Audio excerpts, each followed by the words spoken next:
So Home Fire is based on the Greek tragedy Antigone, written by Sophocles. And the way that happened was, it was actually an idea handed to me. There's a man who runs a theatre in London called Tara Arts, and he called me in and said, "I'd like you to write a play for me." And I said, "I don't know how to write a play." And he said, "Well, why don't you adapt one? Something like Antigone in a contemporary Asian or British Asian context could work very nicely."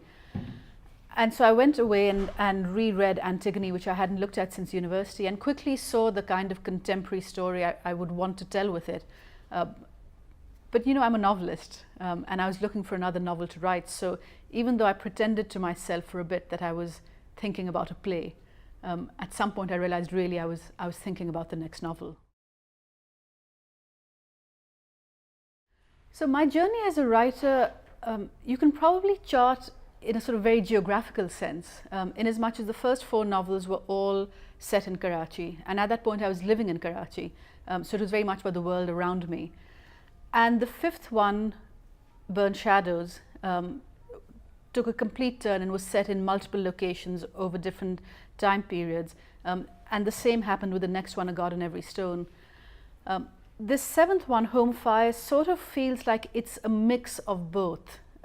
So the majority of the novel is set in London, which is where I live, so it feels like a coming back to that idea of being a writer writing about the world around me. But there are also sections in Massachusetts and Syria, and a few pages in Karachi, right across the road from the British Council. So it's also adding in that sort of more transnational layer that I'd been doing with the last couple of novels. So it sort of feels like an amalgamation of the earlier work and the more recent ones.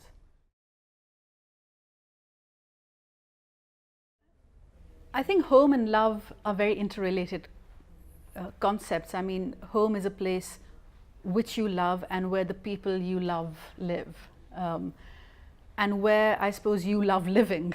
So there are all these ways in which I don't think you can distangle or untangle. I think I made up a word, distangle. I don't think you can untangle the ideas of love from home, and you can't distangle the idea of loyalty from love either.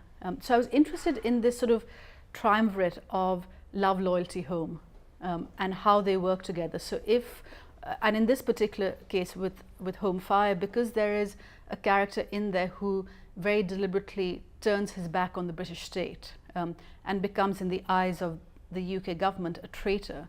But in the eyes of his siblings, he's their brother, he's the beloved brother. And so this question of what happens when the traitor of the nation is someone very intimate. And there's a line at the beginning of the novel that comes from Seamus Heaney's translation of Antigone, which is, "The ones we love are enemies of the state." And that sort of summed up, I think, what's at the heart of the novel, this question of competing loyalties and competing loves.